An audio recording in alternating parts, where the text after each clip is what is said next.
Hello guys, मैं काजल Verma light grow में एक बार फिर से आप सभी का स्वागत करती हूँ। अच्छा दोस्तों, G20 आजकल चर्चा का विषय बना हुआ है, तो जानते हैं G20 के बारे में। सबसे पहले हम इंट्रो पार्ट देख लेते हैं। फर्स्टली हम देखेंगे G20 क्या है। सेकेंडली हम देखेंगे G20 की थीम और लोगों के बारे में। फिर हम देखेंगे G20 का इतिहास, फिर उसके उद्देश्य, देन G20 के सदस्य देश। और G20 समिट इस बार नई दिल्ली में हो रहा है, तो it's very proud thing for all Indians. And last but not least फिर हम देखेंगे FAQ frequently asked questions. Okay friends, तो हम देखते हैं। फर्स्टली हमारा है G20 क्या है। सबसे पहले हम जानते हैं कि G20 क्या है। G20 का अर्थ होता है ग्रुप ऑफ 20 है, मतलब 20 देशों का समूह। ठीक है friends. And second point is कि विश्व के 20 देशों के वित्त मंत्रियों और सेंट्रल बैंक के जो गवर्नर्स होते हैं उनके सम्मेलन समूह को G20 कहते हैं। जी से पता चल रहा है ग्रुप, 20 मतलब 20, तो जो 20 देशों के समूह हैं उनके जो फाइनेंस मिनिस्टर्स होते हैं और जो गवर्नर्स होते हैं सेंट्रल बैंक के, उनको मिला के G20 बनता है। ठीक है फ्रेंड्स। और G20 के देशों के समूह में 19 देश और यूरोपीय संघ शामिल है। ये G20 के देश इतने हैं कि GDP का 85% कवर करते हैं ये। ठीक है, ग्रॉस डोमेस्टिक प्रोडक्ट का 85% अकेले G20 देश के जो समूह हैं, जो G20 देश है, वही इसको कवर करते हैं। और वैश्विक व्यापार का 75% से ज़्यादा, मतलब जो व्यापार होता है, जो ट्रेड होता है वर्ल्ड लेवल पे, उसका 75% से ज़्यादा ये कवर करते हैं G20 देश। ठीक है friends. And the next point is G20 presidency 1 वर्ष के लिए G20 का संचालन करती है।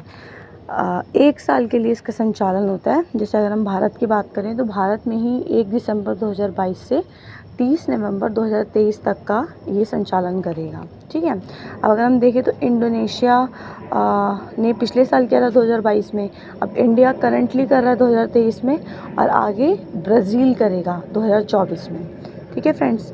नेक्स्ट हम देखते हैं G20 की थीम क्या है। G20 की थीम है one earth, one family, one future. एक पृथ्वी, एक परिवार और एक भविष्य। जैसे कि हमारा मोटो इंडिया का हमेशा से रहा है, भारत का वसुधैव कुटुंबकम, तो बस इसी पे बेस्ड है हमारी G20 की थीम। ठीक है फ्रेंड्स। नेक्स्ट है हमारा G20 का इतिहास। G20 की शुरुआत 1999 में हुई थी। और ये क्यों की गई थी? कहते हैं ना, आवश्यकता ही आविष्कार की जननी है। तो बस ज़रूरत थी हमें। अब किस चीज़ की ज़रूरत थी? संकट था हमारे सामने। जैसे एशियाई वित्तीय संकट, यानी एशिया के जो देश है वो कुछ फाइनेंशियली कुछ प्रॉब्लम हो रही थी, जैसे वैश्विक रूप से भी, आर्थिक रूप से, पैसों से रिलेटेड भी, और वित्तीय मुद्दों पर चर्चा करने के लिए फाइनेंस मिनिस्टर्स एंड गवर्नर्स जो थे सेंट्रल बैंक के, उनके लिए ये मंच तैयार किया गया था। ठीक है। यानी कि एशियाई वित्तीय संकट जब हमारे सामने था तो उस टाइम पे जो फाइनेंस मिनिस्टर्स थे विकासशील देशों के और गवर्नर्स थे सेंट्रल बैंक के, उनके लिए, ताकि उन लोगों को एक प्लेटफॉर्म मिल जाए इस टॉपिक से रिलेटेड बात करने के लिए, अपने संकट से संबंधित बात करने के लिए, तो इस चीज़ के लिए ये G20 की शुरुआत की गई थी। और G20 बेसिकली इसमें आर्थिक मुद्दों पर ध्यान केंद्रित किया जाता है। ठीक है। अब मुद्दे बहुत सारे हैं, जैसे व्यापार हो गया, ट्रेड, सतत विकास, सस्टेनेबल डेवलपमेंट कि हम अपने सामान को या हम आज की चीज़ों को इस तरह से यूज़ करें कि आने वाली जनरेशन भी उसका यूज़ कर सके। ठीक है। हमें चीज़ों को वेस्ट नहीं करना, हमें चीज़ों को ऐसे इस्तेमाल करना है कि आने वाली जनरेशन भी उसका यूज़ कर सके। देन हेल्थ से रिलेटेड, स्वास्थ्य, कृषि, एग्रीकल्चर, ऊर्जा, एनर्जी, पर्यावरण, एनवायरनमेंट, जलवायु परिवर्तन, क्लाइमेटिक चेंजेस, भ्रष्टाचार विरोधी, एंटी करप्शन, तो काफ़ी सारे टॉपिक्स हैं जिसमें G20 पर बात होती है। एंड इसके उद्देश्य हम देखते हैं।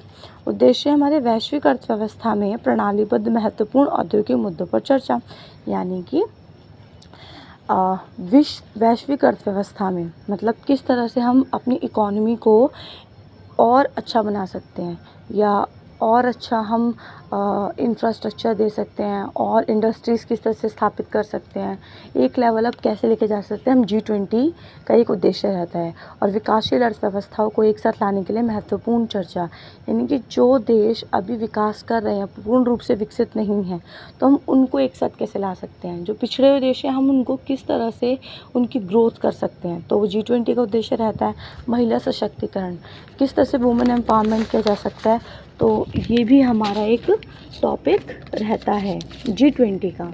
ठीक है friends, and the next point is G20 के सदस्य देश। अब सदस्य देश कौन कौन से हैं? अर्जेंटीना, ठीक है, साथ में आप इसके फ्लैग्स भी देख सकते हैं। Argentina, Australia, Brazil, Canada, China, France, Germany, India, Indonesia, Italy, Japan, Mexico, Korean गणतंत्र, रशिया, सऊदी अरेबिया, दक्षिण अफ्रीका, टर्की, यूनाइटेड किंगडम, संयुक्त राज्य अमेरिका और यूरोपीय संघ। ठीक है, कुछ हमारे अतिथि देश भी हैं जैसे कि स्पेन और Mauritius. Then it's a very proud thing for all Indians कि G20 इस बार नई दिल्ली में हो रहा है। ठीक है, तो जानते हैं हम G20 सम्मेलन कहाँ हो रहा है इस बार ही, हमारे भारत में हो रहा है। एंड G20 सम्मेलन नई दिल्ली के प्रगति मैदान पर बने भारत मंडपम में होगा।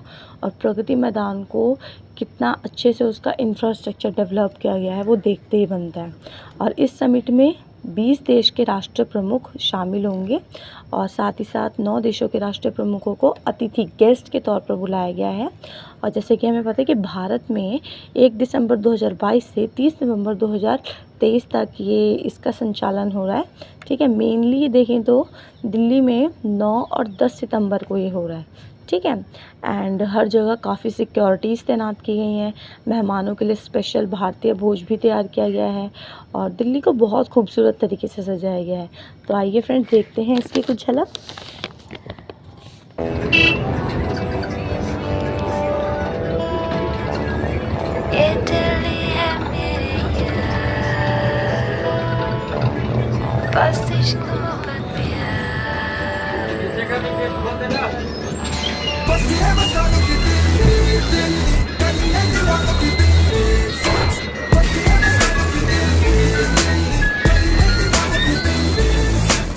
Imagine les grands paysages qui te submergent pas à pas, tu pénètres dans cette atmosphère. Qui te t'aspire.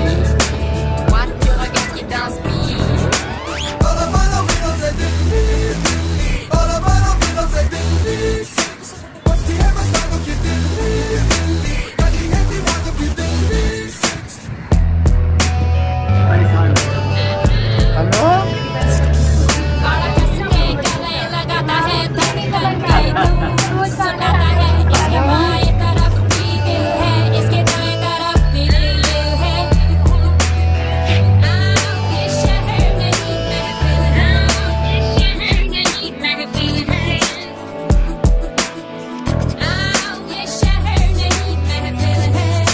अब आता है हमारा FAQ।